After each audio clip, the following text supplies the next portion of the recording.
in order to not take up all the time, I have just run over a few things that was serious, and then it's kind of humorous. But anyway, Dad worked hard to build the church in New Haven, and we was in the limestone business, and right after he ministered, Dad and Max and myself went to Cave Rock right after church so we could be there in line to get a load of limestone. And Dad then would come in and do his duties as far as family is concerned. But anyway, a few things. Dad was trying to establish some bylaws there at the church. Every church needs bylaws. And he got to the place where he was trying to show the need for tithing. One of the old sisters got up and said, I don't believe in that. Said, you're just a dollar preacher. And of course, Dad was always very diplomatic. He said, yes, sister, I am. That's about all I get from this congregation.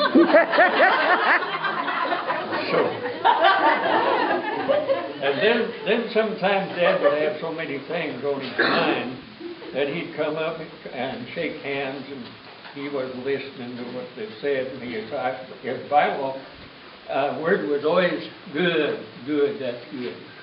And Sister Jan, one of the older members there, said, I'm going to get him one of these days. He don't listen to a thing.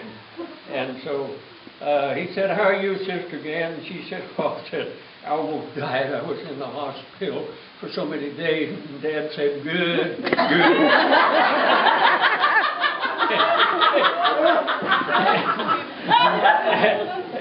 And everybody started laughing, and he said, what did you say? and from then on, he would always listen to what they had to say. But Dad worked hard all his life to raise a big family and raise them the best he could. And I'm indebted to him and Mom for the life that they lived and presented to me.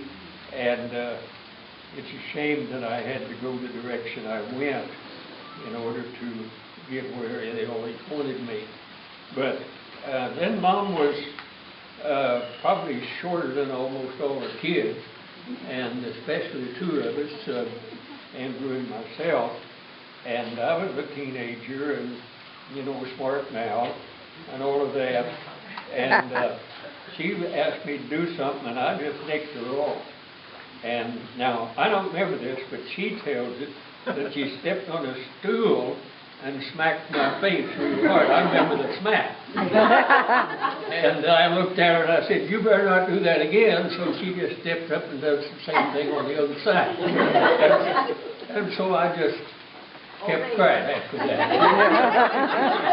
I decided, she's not taking anything off us boys, regardless of how big we are, or the girls either. And then we had a sister named Wanda, and she was always known as Short. And she couldn't, for a while, pronounce her S's. And so she was saying something, and she comes to the place where there's going to be an S in it. And so she helped herself, and she said, well, I'm just not going to A the rest of it.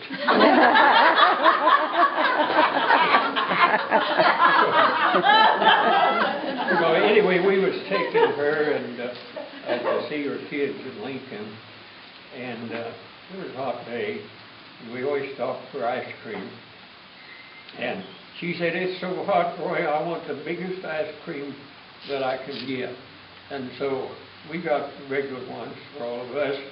And then I asked the guy, how high can you stack that ice cream to make it stay on there? And so he stacked it, and it was about that high.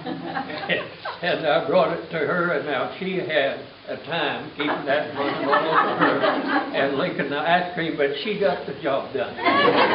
She liked ice cream. Now, Aunt Leota is now here. Some of you kids can tell her I was sent for her.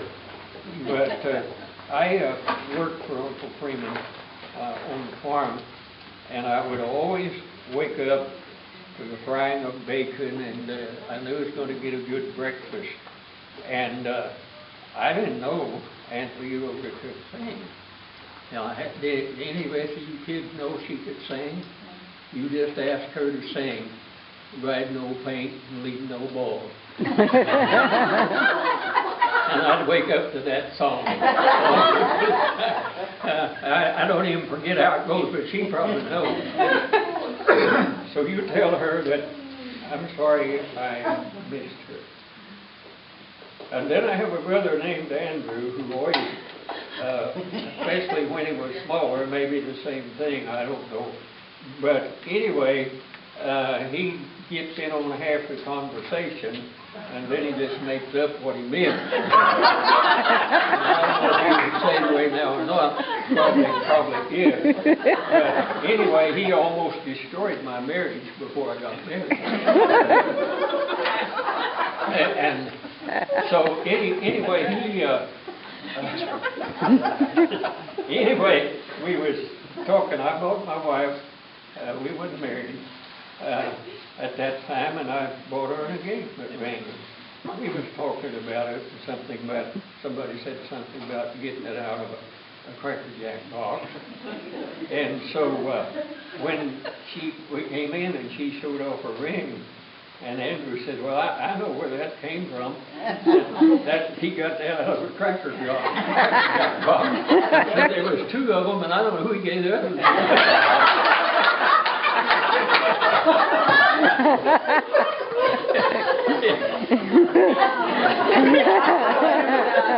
And so I wasn't sure I was going to get married or not. And then we have Daniel, and always the kids growing up and the girls got boyfriends. And so he wanted to see what they did. So he had a little telescope that you just picked up like that army telescope. Periscope. And he would get down there and lay down, and all they could see is just that one little thing. They didn't see that for a while. And he was watching every move. And they couldn't figure out how he knew, and finally they discovered it. That little periscope. Oh, no. It disappeared. It did. I have no idea where it went. We do.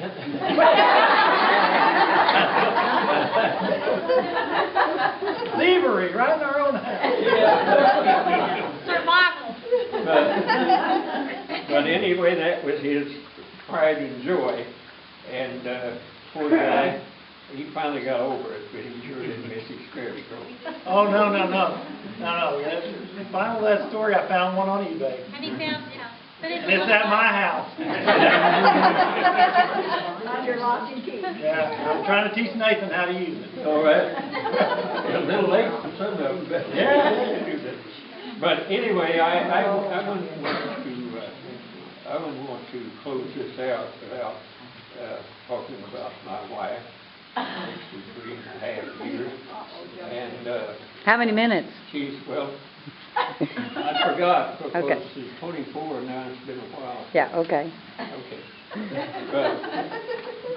But anyway, she's been a good wife, but there were some times that I really wondered about it. And anyway, she was working at the courthouse. And anyway, they'd passed things on, and I don't know what she read. Anyway, We was doing taxes. anyway, she rose up in bed, and I said, what are you doing? She said, I'm waiting on a pickup. I said, well, who's going to pick you up? I need to know you. And then last but not least. Now finish up the story before. Hey, it's this story. They can draw their own conclusions. But anyway, last but not least, I was coming in one night from work, and I saw a light in the window. My wife was up, and I looked in, and I said, honey, what do you do with that light in the window? She said, I just want it in there. And I said, honey, it's red.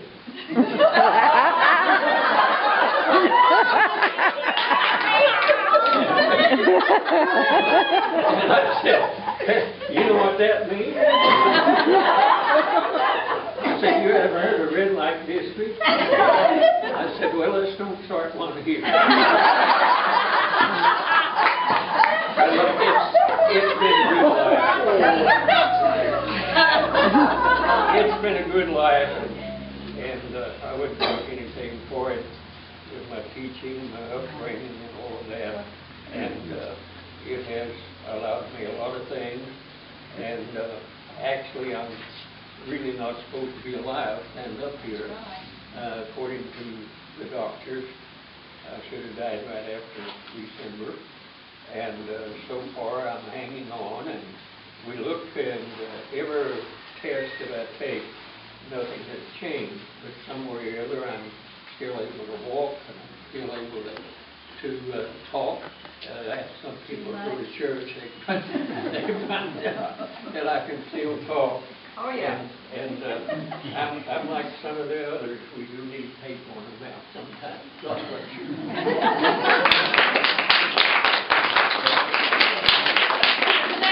And Margaret and Joyce, who wants to go? I couldn't talk him to say my name. Who's got a story? Somebody's surely got a story. You can tell on your siblings. You can tell on your brother or sister. I've got a story on Uncle Freeman. Uncle Freeman married me and my ex-husband. Oh, that's true. And first wedding he'd ever performed. We get up there and we practice the night before, and he had actually practiced himself. And we get up there, and he turns around to introduce me and my ex-husband, and he forgot Joe's name. And he goes, and I introduce to you Mr. and Mrs. Let's see. Mr. and Mrs. I thought I had it written down. Let's see. I said, Joe Stinson. I can't hear you. Who? Joe Stinson. Who? I said, Joe Stinson. Yep, Mr. and Mrs. Joe Stinson. I don't know how many weddings he did after that. Didn't he also sign in the place of groom? You were married to him. He signed it under the groom's name. He was a polygamist for about 5 hours until I could get that changed. Yeah, he signed what the groom was supposed to sign. Yeah, he was a novice. So I was once married to my uncle for a short period of time. That was your dad. That was your dad. That was Uncle Freeman. Yep. Anybody else? Freeman Dale. Yep. Aunt Sue? Aunt Sue? Well, I don't really have any stories to tell because Andrew and I came along at the tail end, and they kept telling us everything we did wrong, and that's all I remember, and I'm not sharing it with anybody. Oh, Dad, you got stories. No, it's all be on me, and I ain't telling. Statutes of limitations is out on That's right. Nobody's going to come back on you now. Most of them, they don't know. Can we say something nice, though? Yes. I think I've had a really wonderful family, and I've had to spend a lot of years away from them. And for those of you that have never had to do that, you don't know how hard that is. It's nice to be able to come back occasionally and see all of you and how you've grown and how good you are. So I do appreciate every one of you.